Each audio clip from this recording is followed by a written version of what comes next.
Espero que tenha tido uma boa Páscoa. Eu estou de volta para mais um episódio do Turismo em Destaque, onde abordarei os efeitos que o Orçamento de Estado pode vir a ter na atividade turística e também os alertas das autoridades de saúde pública acerca da pandemia e das consequências que ela ainda pode vir a ter no turismo.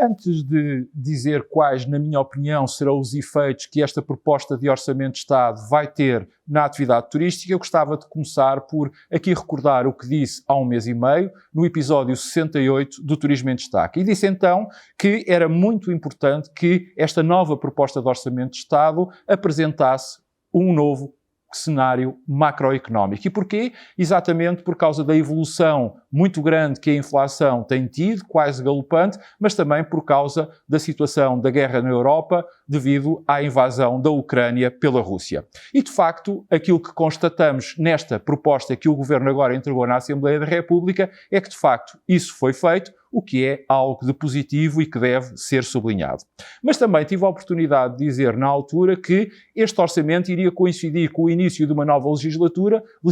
essa em que Portugal iria receber a maior enxurrada da história de fundos comunitários devido ao Plano de Recuperação e Resiliência e que, portanto, era uma oportunidade única para o Governo, de uma vez por todas, até porque estamos num quadro de maioria absoluta, avançar com as denominadas reformas estruturais. E refiro-me às reformas da saúde, da fiscalidade, da administração pública, da justiça e também da diversificação da própria economia portuguesa. Ora, o facto é que, ao vermos esta proposta em análise, acabamos por constatar que todos estes temas estão omissos da mesma, o que é, obviamente, um ponto negativo. Mas mais, apesar de sabermos que todos os orçamentos de Estado têm sempre folgas, e este seguramente não é uma exceção, na hipótese das taxas de juro poderem vir a aumentar, é bom que essas folgas sejam bastante efetivas. Porquê? Isto para não prejudicar mais as pessoas, tanto singulares como coletivas, pois caso contrário poderemos vir a ter um gravíssimo problema atenta à dimensão da nossa dívida pública.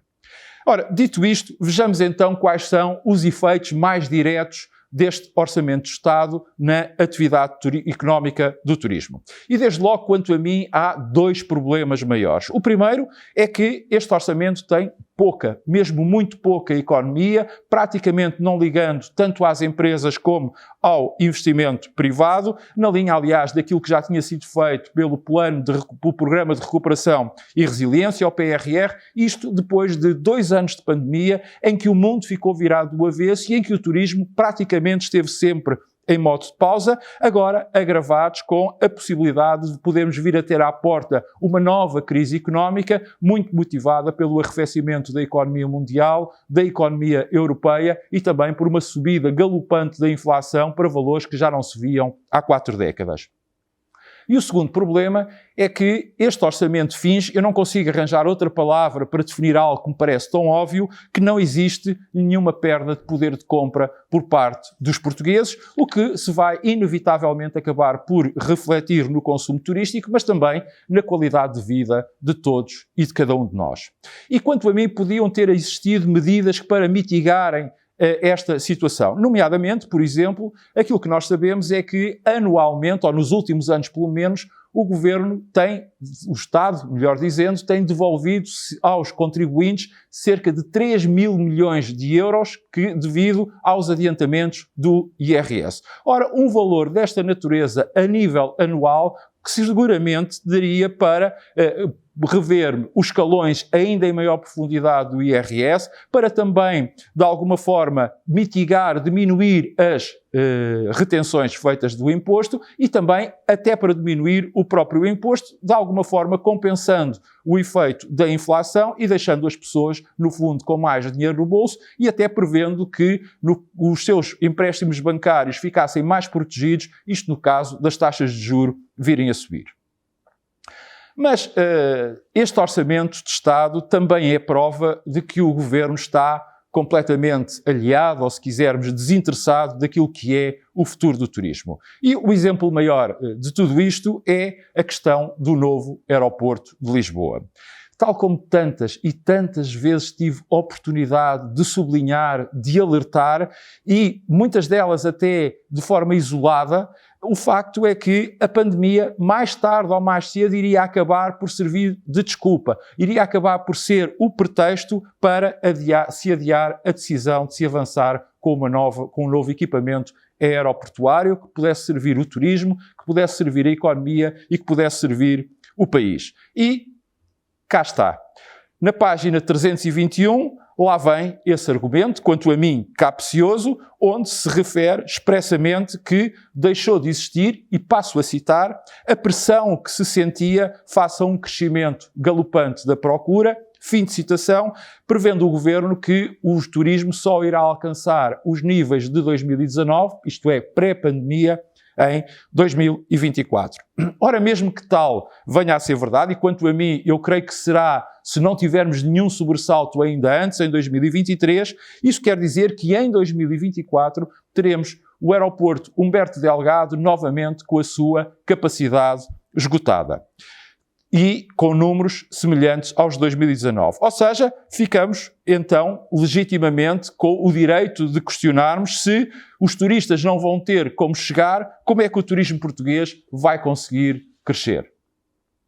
E mais, a este propósito também quero sublinhar que o Governo opta por não se comprometer muito, por deixar as coisas algo difusas, já que apenas refere que em 2022, e passo novamente a citar, dará prioridade ao processo de avaliação ambiental estratégica através do concurso público internacional, fim de citação, ou seja, não esclarecendo de alguma forma se pretende apenas lançar esse concurso ou, pelo contrário, pretende já obter os resultados, o relatório final desse mesmo concurso e que neste momento, como se sabe, irá avaliar as 3 possibilidades que estão em cima da mesa, ou se quisermos em discussão, isto é, se vamos ter como equipamento principal o aeroporto Humberto Delgado e como complementar o Montijo, ou vice-versa, o Montijo como principal e o Humberto Delgado como complementar, ou se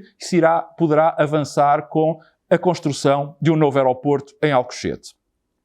Mas, contudo, e dito isto, uma coisa é clara, é que em 2024, ano em que o Governo diz que vamos estar ao nível de 2019, não iremos ter uma decisão nem sequer sobre a localização, quanto mais um novo aeroporto. E isto, quanto a mim, é verdadeiramente escandaloso.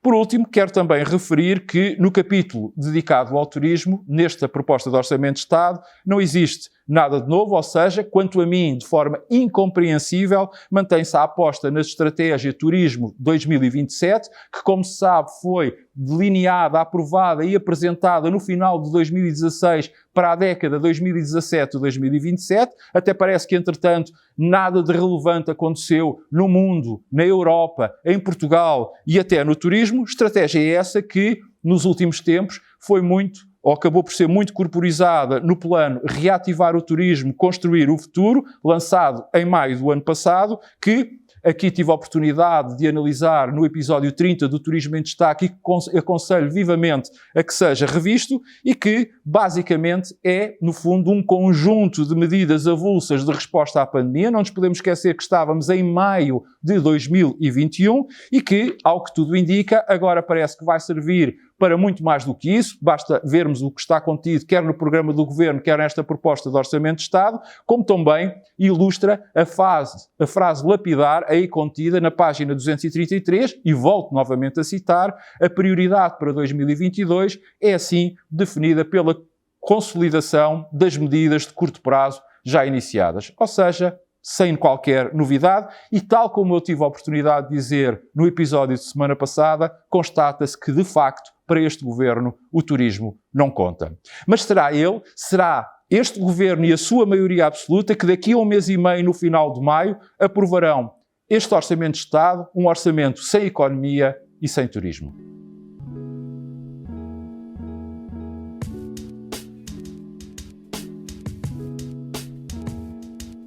Se os alertas das autoridades de saúde acerca da pandemia podem significar que vamos ter menos turismo em 2022, devo dizer que esses alertas estão totalmente em linha com aquilo que venho dizendo e sublinhando aqui no Turismo em Destaque. Ainda há 2 semanas tive a oportunidade de o fazer no episódio 72, voltando a afirmar que esta é uma das nuvens negras que presentemente pairam sobre o turismo. Porque é bom termos presente que, em primeiro lugar, o nível de infecções no mundo e na Europa ainda está muito elevado, apesar de sabermos também que os riscos de doença grave e, consequentemente, de morte estão bem mais controlados. Em segundo lugar, isto também quer dizer que o vírus continua ativo, ou seja, com múltiplas possibilidades de mudar. E todos nós sabemos que o eventual aparecimento de uma nova estirpe, sobretudo uma nova estirpe que pudesse de alguma forma iludir as vacinas, seria um terrível revés no combate à pandemia, como também em termos de saúde pública e que teria naturalmente reflexos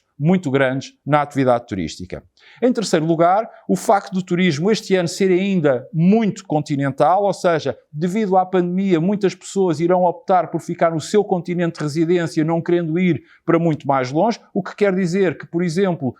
os europeus tenderão a escolher para viajar o continente europeu, que no caso português até será muito bom, porque é aí que residem os nossos principais mercados emissores de fluxos turísticos. Isso vai, no entanto, provocar-nos, ou pode vir a provocar-nos, um problema que é, como sabemos, neste momento, a facilidade de contágio que as últimas variantes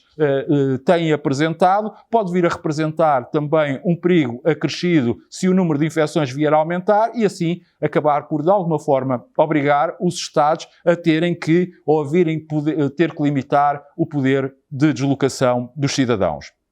E, finalmente, em quarto lugar, mas seguramente não menos importante, é que parece neste momento existir uma maior despreocupação, maior à vontade por parte das pessoas para com o perigo de poderem vir a ser infectadas, como aliás podemos constatar no nosso cotidiano, onde, por iniciativa individual, os cuidados mais básicos estão a ser progressivamente e cada vez mais descurados, e refiro-me à higienização das mãos, ao uso de máscara, ao distanciamento social, o que representa naturalmente um aumento exponencial do risco e que acaba por justificar os alertas por parte das autoridades de saúde pública. Ou seja, e em conclusão, apesar da perda de poder de compra devido ao aumento de inflação e da guerra na Europa serem presentemente as maiores ameaças à retoma mais acelerada do turismo em 2022, o facto é que não podemos aliar-nos, que ainda temos um inimigo que não foi vencido, um vírus que é traiçoeiro e que continua à espreita e que, por nossa culpa, pode a qualquer momento ganhar novo fogo e voltar, entre muitas outras consequências, a tolher-nos a nossa capacidade de nos deslocarmos, isto é, de viajarmos.